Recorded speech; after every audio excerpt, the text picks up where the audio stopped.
After all this time, finally, the last balloon color I needed to complete my entire balloon collection. Now let's go put this back in the house for safekeeping.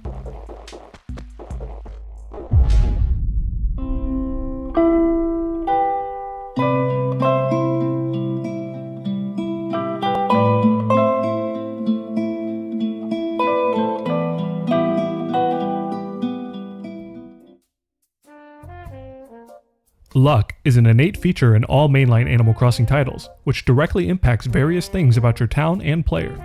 In the context of the original game, there are a few different versions of luck, so today I'll be breaking it down into 3 categories, those being fortune luck, feng shui luck, and external luck. Like a lot of other mechanics in this game, it turns out luck is fairly involved as well, so let's dive in to take a closer look and explore the interesting facets of what exactly makes you lucky in Animal Crossing.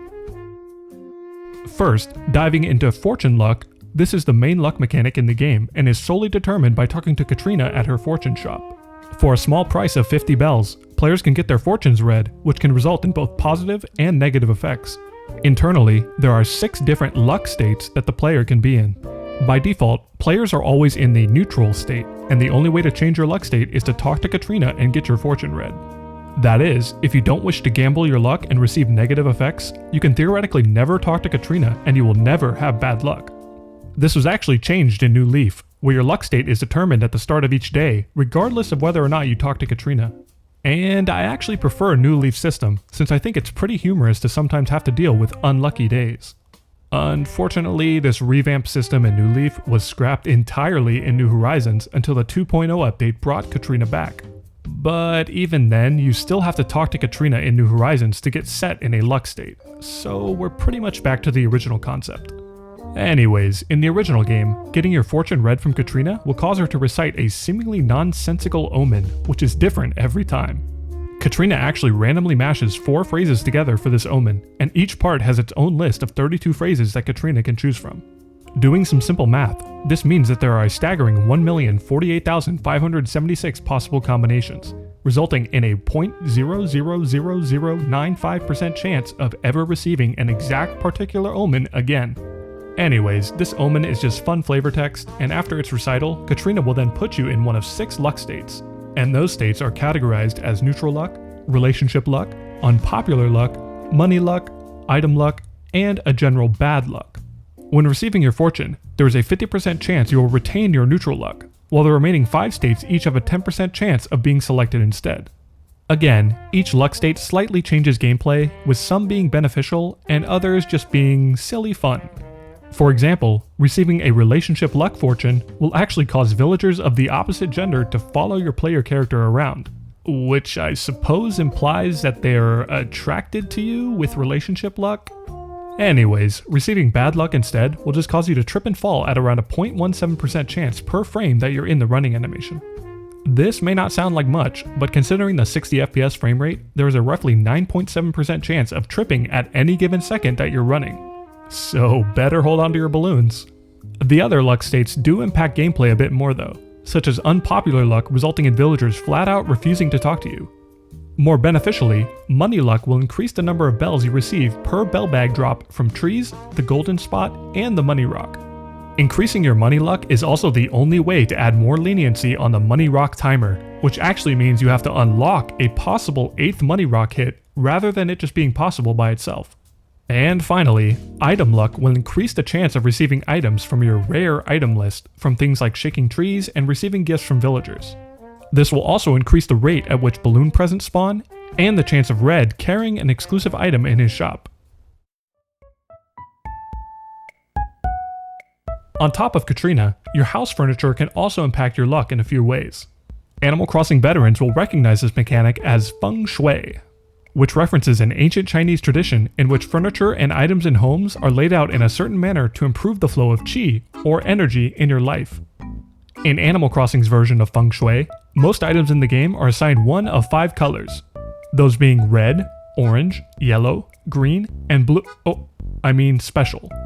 To follow Fêng Shui properly, you are supposed to place yellow items on the west side of your house, red items on the east side, green items on the south side, and orange items on the north side.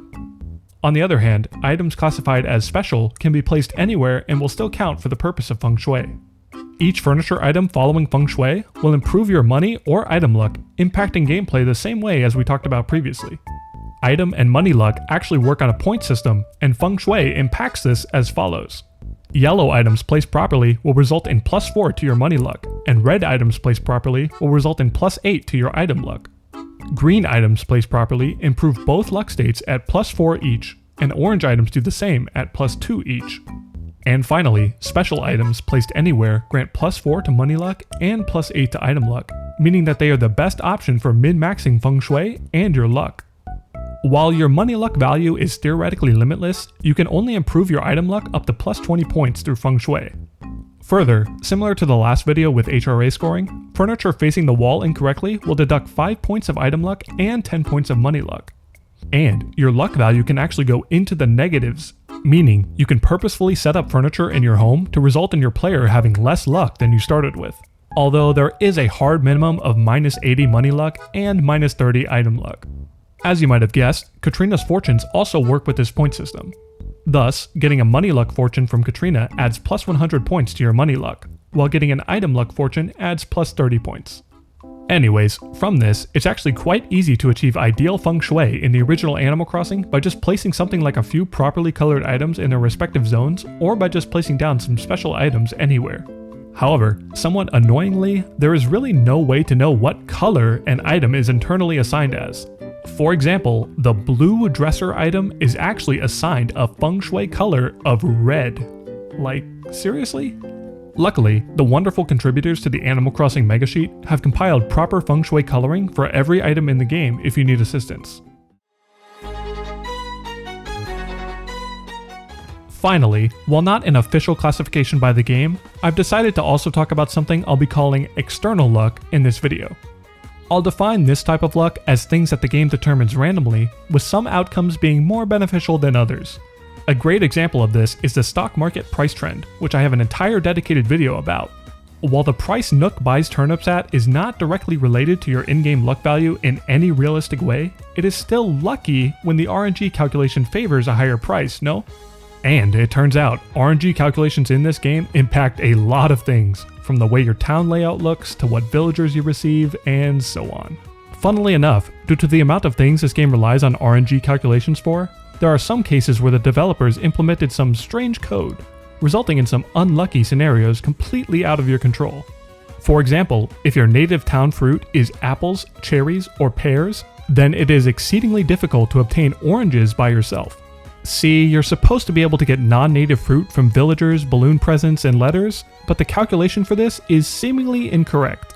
In the case that you're about to receive a non-native fruit from a villager or present, each fruit is assigned a value from 0 to 4. To make the fruit you're about to receive random, the game calls an RNG function and multiplies it by 4. The problem is that this RNG function will only result in values between 0 inclusive and 1 exclusive. This means that the RNG function will never result in a 1, and since the game truncates down to integers, this means that the function will never roll a 4. And in this case, since oranges have a fruit ID of 4, they will typically never be given to you by villagers or through balloon presents. The only exception to this is if your town's native fruit is peaches. See, the game recognizes if the fruit you roll is the same as your town's native fruit, and will add 1 to your roll if that is the case. And, since peaches have a value of 3, if the game rolls a 3 when determining what fruit to give you, it will recognize this as your native fruit and add 1 to it, resulting in you receiving an orange. Thus, if you have any native fruit other than oranges or peaches, it is impossible to receive oranges like this.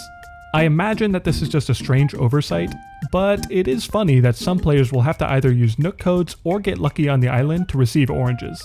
So, if you have peaches or oranges as your native fruit, consider yourself lucky as you get to obtain all the other fruit more easily than others.